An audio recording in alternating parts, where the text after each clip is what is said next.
वैशंपायन जी कहते हैं, राजन, एक बार विष्ण, भोज और अंधक वंशों के यादवों ने रैवतक पर्वत पर बहुत बड़ा उत्सव मनाया। इस अवसर पर ब्राह्मणों को हजारों रत्न और अपार संपत्ति दान किया गया। यदुवंशी बालक सज धज कर टहल रहे थे। अक्रूर, शारण, गद, प्रभु, विदुरथ, निषट, चारुदेष्णु, पृथु, विपृथु, शत्यक, सात्यकी, हार्दिक्य, उद्धव, बलराम तथा अन्य प्रधान प्रधान यदुवंशी अपनी अपनी पत्नियों के साथ उत्सव की शोभा बढ़ा रहे थे। गंधर्व और बंदीजन उनका विरध बखान कर रहे थे। गाजे बाजे, नाच तमाशे की भीड़ सब लगी हुई थी। इस उत्सव में भगवान श्री कृष्ण और अर्जुन भी बड़े प्रेम के साथ घूम रहे थे। वहीं श्री कृष्ण की बहन सुभद्रा भी थी। उसकी रूप राशि से मोहित होकर अर्जुन एकटक उसकी ओर देखने लगे। भगवान श्री कृष्ण ने अर्जुन के अभिप्राय को जानकर कहा कि क्षत्रियों के यहाँ स्वयंवर की चाल है, परंतु यह निश्चय नहीं कि सुभद्रा तुम्हें स्वयंवर में वरेगी या नहीं, क्योंकि सबकी रुचि अलग अलग होती है। क्षत्रियों में बलपूर्वक कर ब्याह करने की भी नीति है। तुम्हारे लिए यही मार्ग प्रशस्त है। भगवान श्री कृष्ण और अर्जुन ने यह सलाह करके अनुमति के लिए युधिष्ठिर के पास दूत भेजा। युधिष्ठिर ने हर्ष के साथ इस प्रस्ताव का अनुमोदन किया। दूत के लौट आने पर श्री कृष्ण ने अर्जुन को वैसी ही सलाह दे दी। एक दिन सुभद्रा ने रैवतक पर्वत पर देव पूजा करके पर्वत की प्रदक्षिणा की। ब्राह्मणों ने मंगल वाचन किया।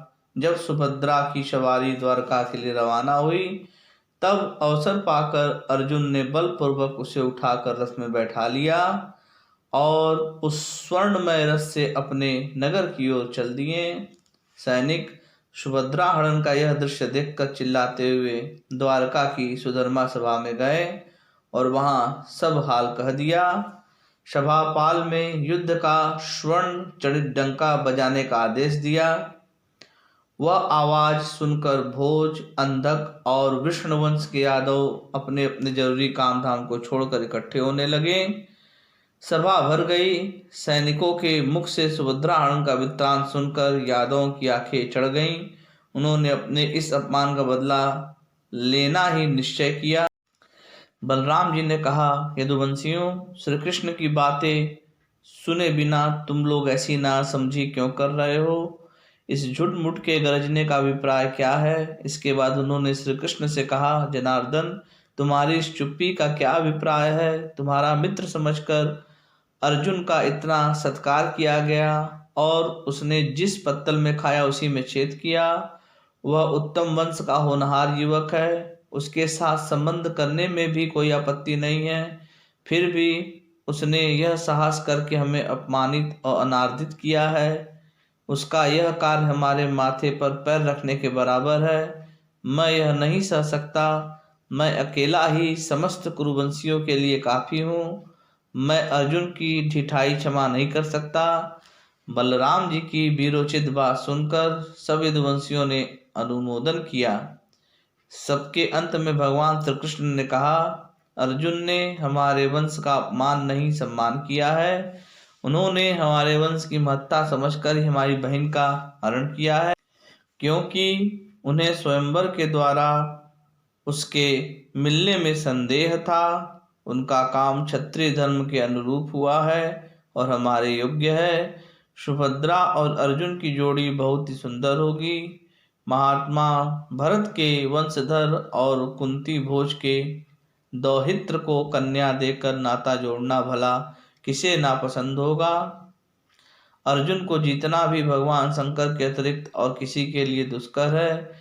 इस समय उस फुर्तीले जवान योद्धा के पास मेरे रथ और घोड़े हैं। मैं समझता हूँ कि इस समय लड़ाई का उद्योग न करके अर्जुन के पास जाकर मित्र भाव से कन्या सौंप देना ही उत्तम है।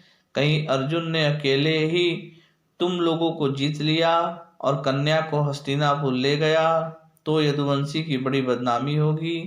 यदि उससे मित्रता कर ली जाए तो हमारा यश बढ़ेगा। सब लोगों ने श्री कृष्ण की बात मान ली। सम्मान के साथ अर्जुन लौटा लाए गए। द्वारका में सुभद्रा के साथ उनका विधि पूर्वक विवाह संस्कार संपन्न हुआ। विवाह के बाद वे 1 वर्ष तक द्वारका में रहे और शेष समय पुष्कर क्षेत्र में व्यतीत किया। 12 वर्ष पूरे होने पर वे सुभद्रा के साथ इंद्रप्रस्थ लौट आए। अर्जुन ने नम्रता के साथ अपने बड़े भाई युधिष्ठिर के चरणों में नमस्कार करके ब्राह्मणों की पूजा की। द्रौपदी ने उन्हें प्रेम भरा उलाहना दिया और उन्होंने उसे प्रसन्न किया। सुभद्रा लाल रंग की रेशमी साड़ी पहनकर ग्वालिन के वेश में रानीवास में गई। कुंती के चरण छुए। सर्वांग सुंदरी पुत्र वधू को देखकर कुंती ने आशीर्वाद दिया। सुभद्रा ने द्रौपदी के पैर छूकर कहा, बहन मैं तुम्हारी दासी हूँ।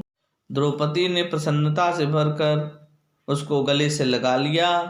अर्जुन के आ जाने से महल और नगर में प्रसन्नता की लहर दौड़ गई।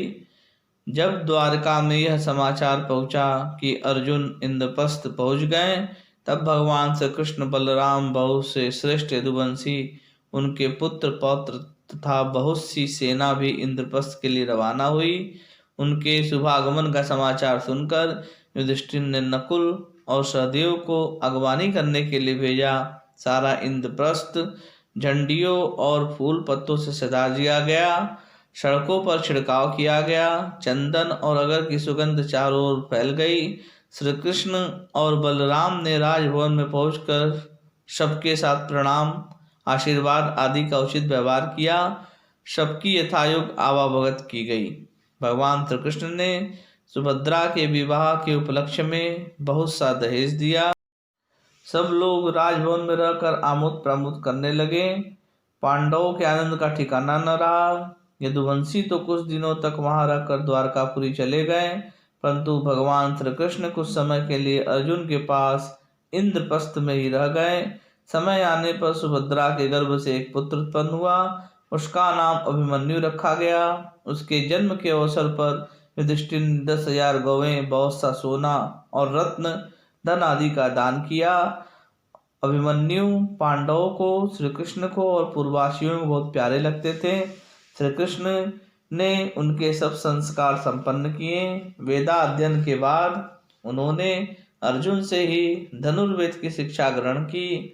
अभिमन्यु का अस्त्र कौशल देखकर अर्जुन को बड़ी प्रसन्नता होती। वे बहुत से गुणों में तो भगवान श्री कृष्ण के तुल्य थे। द्रौपदी के गर्भ से भी 5 पांडवों के द्वारा 1-1 वर्ष के अंतर 5 पुत्र उत्पन्न हुए। ब्राह्मणों ने युधिष्ठिर से कहा, महाराज आपका पुत्र शत्रुओं का प्रहार सहन करने में विंध्याचल के समान होगा, इसीलिए उसका नाम प्रतिविंध्य होगा। भीमसेन ने 1 सहस्त्र सोमयाग करके पुत्र उत्पन्न किया, इसीलिए उनके पुत्र का नाम सुत सोम होगा। अर्जुन ने बहुत से प्रसिद्ध कर्म करके अंतरतल लौट कर पुत्र उत्पन्न किया, इसीलिए उस बालक का नाम होगा श्रुतकर्मा। कुरुवंश में पहले शतानिक नाम के एक बड़े प्रतापी राजा हो गए हैं। नकुल को अपने पुत्र का नाम उन्हीं के नाम पर रखना चाहिए, इसीलिए इस पुत्र का नाम शतानिक होगा। सहदेव का पुत्र कृतिका नक्षत्र में उत्पन्न हुआ है, इसीलिए उसका नाम सुतसेन होगा। धौम्य ने इन बालकों के संस्कार विधि पूर्वक कराए।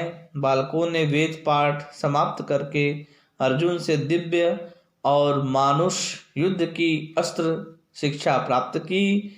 इन सब बातों से पांडवों को बड़ी प्रसन्नता हुई। जय श्री कृष्ण।